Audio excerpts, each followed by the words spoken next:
Okay, so happy Friday, everybody. We have our Friday feature, Jessica Rodriguez, here with us today. And we just wanted to just kind of ask you a few questions, very informal. But first off, we want to start with who are you and what do you do? Thank you so much for having me, ladies. So my name's Jess, and what I do is I work with women who are empowered to start a brand and business around the stand that they desire to take in the world, and that spawns into different branches of branding and copywriting and content creation, program development, and is really just supporting women in taking a stand and being fully self-expressed in their leadership.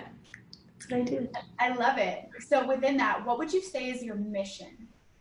My mission in that is to really have women experience the ripple effect of their impact, to see the value in what they have to say, to experience what it's like to have the people around them say, wow, I really appreciate what you said or what you do or the way you show up in my life, because people experience that from us all the time already.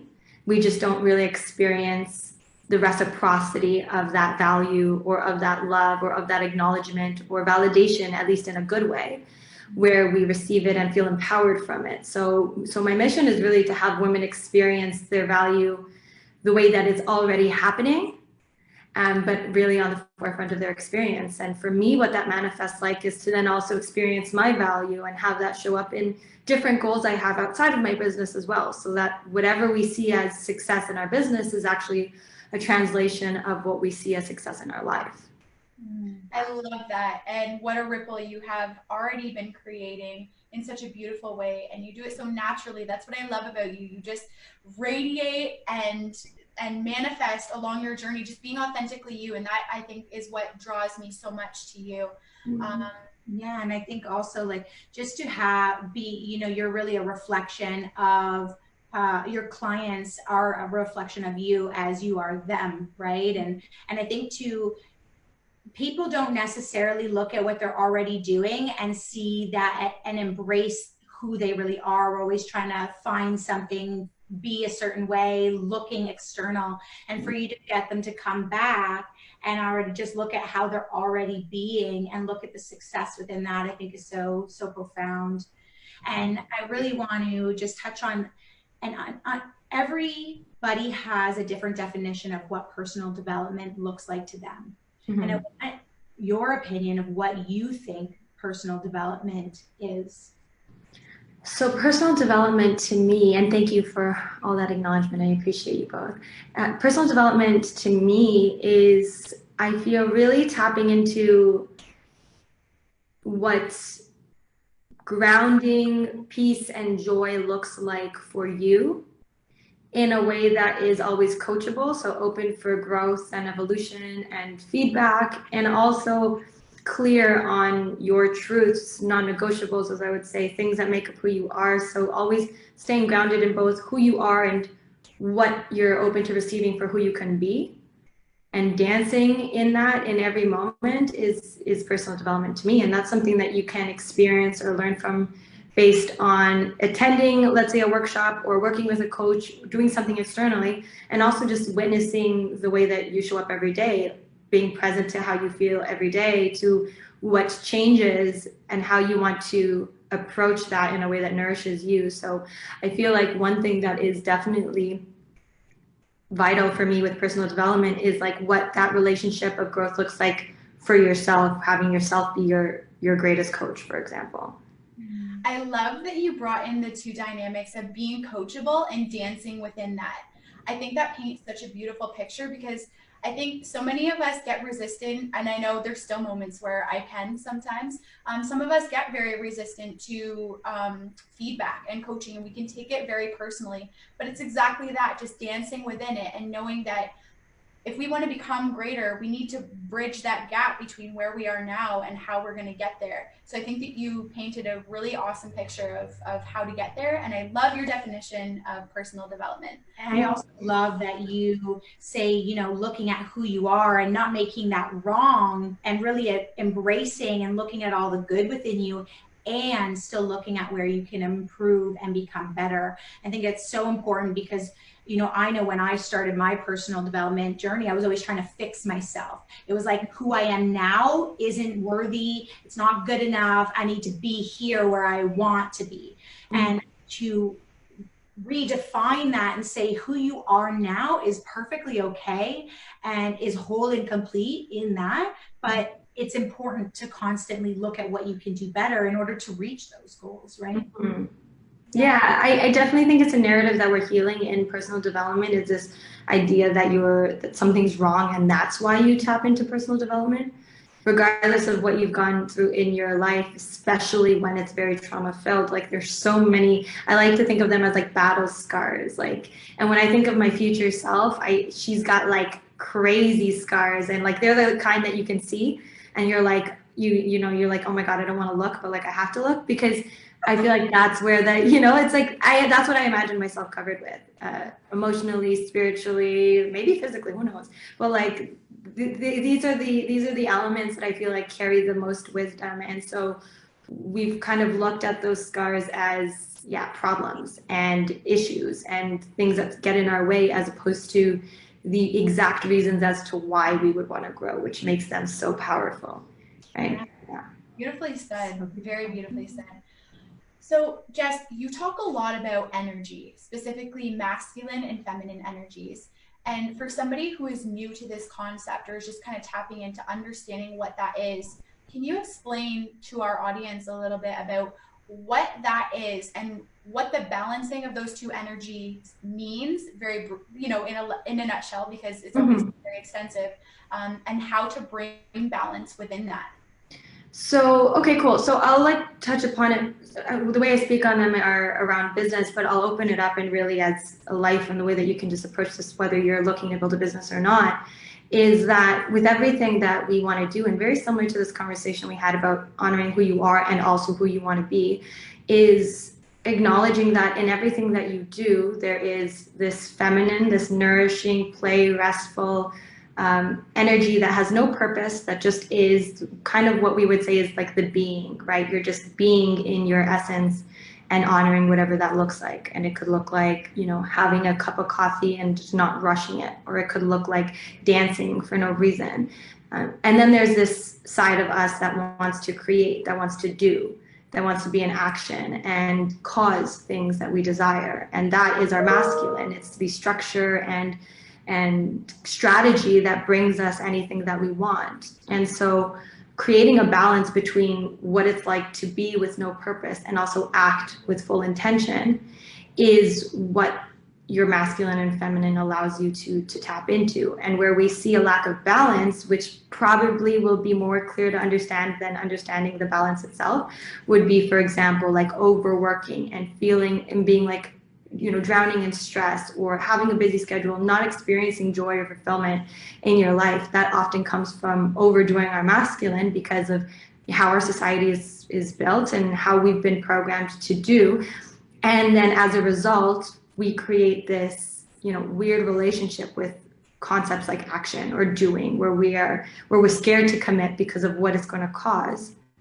Or flip side, we're very aloof and playful and don't have a clear direction or purpose and want to create, but then start to think, okay, maybe I have nothing to say or nothing to do because I don't know how to do that thing. I'm just in, let's say, a playful essence or something that doesn't have clear purpose. So having that balance for me looks like honoring who you are without a purpose, being able to sit with yourself and experience joy from your own company, and also knowing then what it's like to flow into inspired action and say, this is something I want to do because it's intentional, right? And it could be building a business, it could be dancing because you want to learn how to dance versus dancing because you just want to play, right? Building a business because you want this to be your income, or you want to create a hobby that's going to just fulfill you and not really care about the direction. And then that way you also don't put restrictions or let's say expectations on yourself that you're going to then therefore disappoint because you know what your intention was in the first place, right? So it's really all about intention and commitment. What's your intention around what you're doing?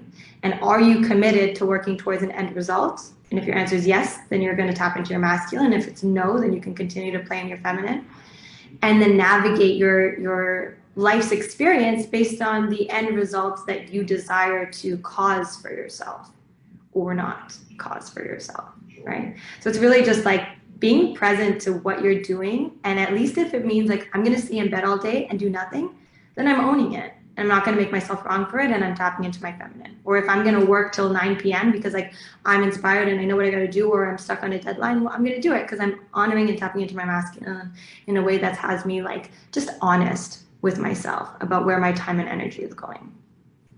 Wow. Whole lot of value in like I'm like okay.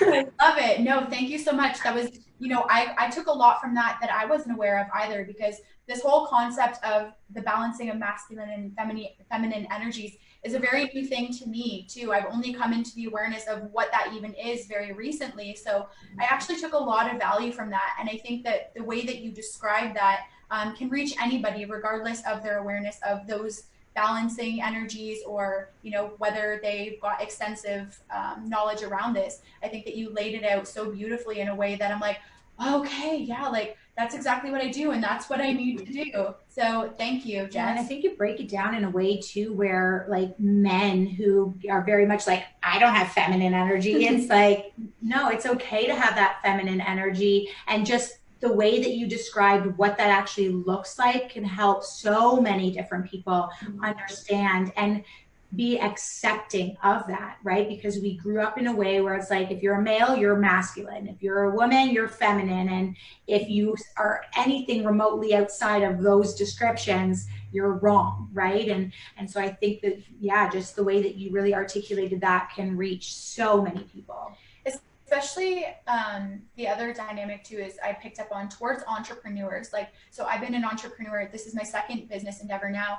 And I know, especially around my first one, I was very in masculine energy all the time. And I felt so out of balance. And I think as an entrepreneur, we get into this mindset where we're like, no sleep, no play, just work, work, work. And you just get so burnt out, and it's not realistic to continue going like that. So I appreciate you, just sharing that we need to find that balance, and that rest and that play and that lack of purpose, even within having purpose, is okay. And it's actually essential to have and embrace. Yeah, 100%. And some people may talk about that lack of purpose as like connecting with your inner child. Some people might talk about it as just being in like flow.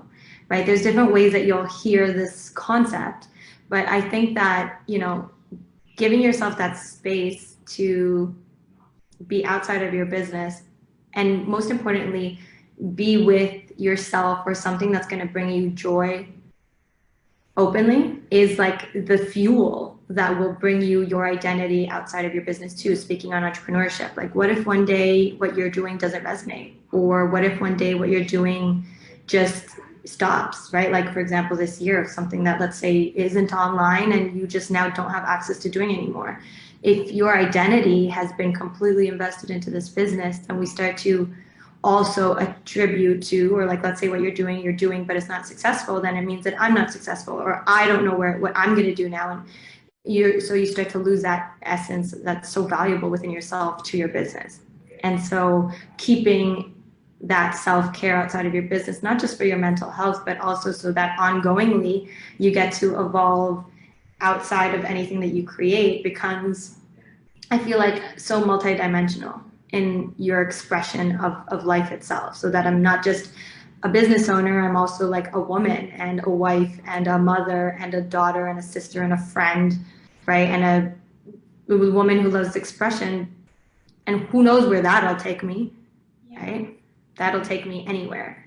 And so just, nourishing that we are so dimensional, whether we're a woman or a man, just opening ourselves to everything we have to offer outside of our business too, makes our business continuously optimized. Because then we're not stuck on one vision. Yes. Yeah. Wow. Thank you so much, Jess. For sure. It's been an honor having you. We know that you're a busy, awesome woman who could be anywhere but here, and we appreciate your time. Well, and actually, just before we let you go, is there anything that you can think of or that's come to you that you just want to leave everybody with? Okay, that I just want to leave everybody with. No pressure. Yeah. Oh, well, that's a good one. That's a good one. Things that I want to leave everybody with. Yeah. I would say that the greatest, that my biggest takeaway in everything I do is really like being honest with yourself and what you want.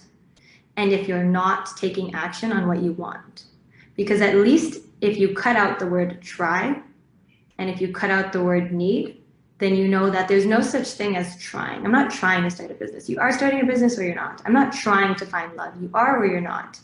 And that at least if you can accept that you're not, you won't linger in this idea that you're, let's say, trying to manifest something with your mind that you're not actually taking action on.